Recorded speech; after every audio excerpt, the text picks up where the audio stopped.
this is Anthony Cesari with SuccessForYourSongs.com, and in this video I wanted to show you something cool that my friend Friedemann Findheisen put together. He's from the website HolisticSongwriting.com, and he's got these songwriting deck of cards, and you can see that on the screen here. There's one on the top. There's 3 different decks that come with this. The one on the top is for melody writing, the one in the middle is for chord progressions, and the one on the bottom is for lyrics. And there's a ton of different things that you can do with these, so I just wanted to show you a couple different options that are available, but there's a lot more stuff than what I'm going to show you, and for more information on them you can click over to his site and his YouTube channel, which I'll put links for below, to find out even more options for them and how to get them and all that kind of stuff. So let's dive right in. I'm going to be taking a look at 2 different exercises in here, one for chords and one for lyrics. So let's take a look at the chord writing options. So I'm going to be looking at 3 different cards here. So you draw 3 cards. The one on the top is one side of the card, and what's on the bottom is the flip side of the card. So these are double-sided to offer even more options than what you see on one side. But one of the things that you could do with this deck is you take a look at one of the cards, which I'm looking at here, and it shows these 2 matrices. And then you draw 2 more cards, and then it'll show you which chords to use to put together a chord progression. So based on this card on the top, my chord progression is going to be a 5 major, flatted 6 major, 4, and then flatted 2, all major chords. And this isn't a chord progression that I would normally come up with, but you know, just by drawing some cards is something that I can start to experiment with, which makes it cool, particularly if you're stuck with coming up with ideas and chord progressions for your song. So let's take a look at how this might play out.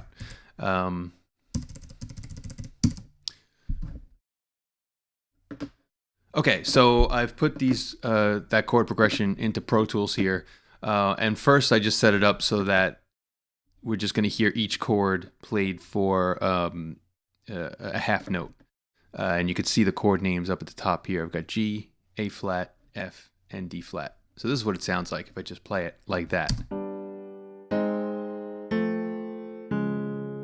Okay, so it's an interesting kind of progression with this downward fall. And again, not something that I would normally come up with if I was just kind of strumming on my guitar or playing the piano.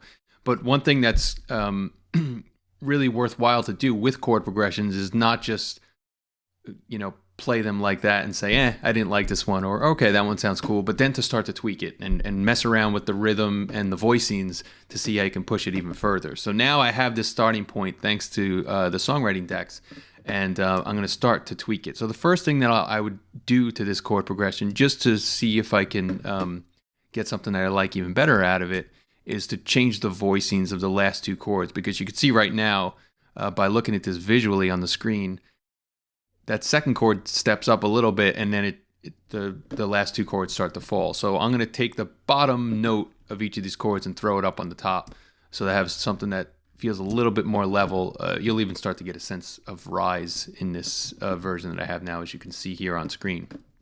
So now the only change I've made here is taking that bottom note on the last 2 progressions, throwing it up on the top. So I inverted those last 2 chords. So let's hear what that sounds like now.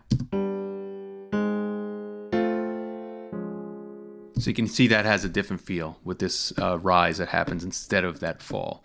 And you know, it depends on the mood of your song or just what you prefer in general. But that's one way to start to make a change to these chords. Another thing that's usually super useful is now to start changing the rhythm, because just using 4 chords at a half note each can be a pretty boring thing. So the next thing I'll do now is, instead of playing each one just as a half note, now I started to break up each chord a little bit. And then you'll see even on this 3rd chord, I held the top 2 notes for the whole half note, but then I broke up the bottom note. So let's see what that sounds like.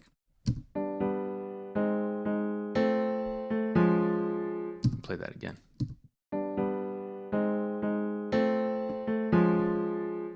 So now this more interesting chord progression is starting to get a bit of a different flavor to it, which I think is cool.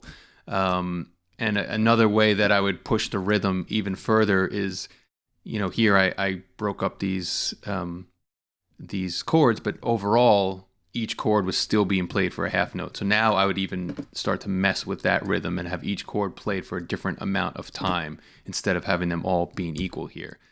So for that, I came up with this, and actually just repeated this one twice so you can hear it a little bit better as it repeats. But so now I'm playing that first chord. I've really shortened the first chord and the third chord. So now everything pretty much has a different length to it. So that's really going to change the rhythm. And I've kept some of the rhythmic changes within the chord. So not everything's just being held out. You can see the second chord has a few different notes that are being played in here. So now there's much more of a rhythmic feel to this. So let's see what that sounds like. And this will repeat twice.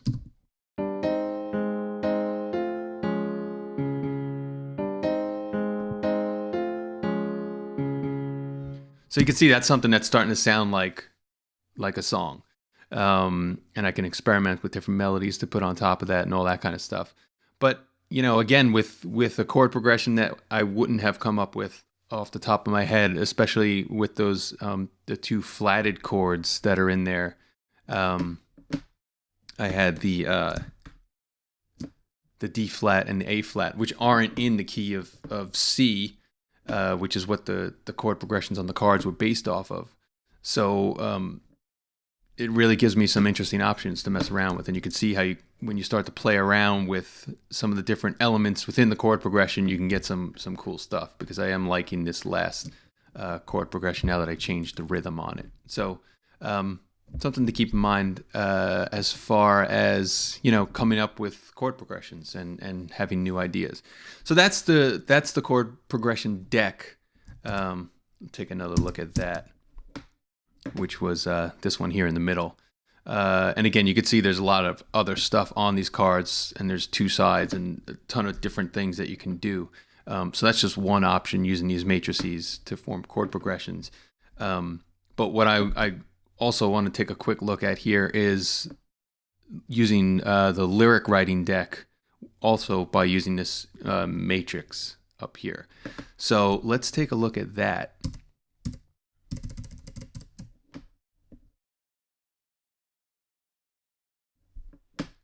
Okay, so now I'm looking at 3 more cards, and I'm using the same concept of the matrices up top here. So this time, I'm looking at the grayed out squares to determine which lyrics or which words I'm going to be looking at to form some lyrics. So with the cards that I've drawn, I've ended up with the words barefoot and my place. Okay, so, and again, not two words or phrases that I would have normally come up with, but now I can start to generate ideas just by flipping over some cards and forcing together words that I wouldn't normally have. So when I think about barefoot and my place, what comes to mind for me is this idea of comfort. If you're barefoot in your place, that's a different way of saying you're comfortable there. So then I would start to tweak that idea and push it. And how can I, because just the idea of being barefoot in your place can potentially be kind of boring. But we can start to push these ideas and think about, what else can we say with them? So one place that I might go with this would be, now I could say, I can be barefoot at your place, right? So that's a different way of saying I'm comfortable with you. If the idea of being barefoot at my place is the obvious thing, being barefoot at your place now can start to be, putting this idea of comfort somewhere else. And I think you can even take that a step further.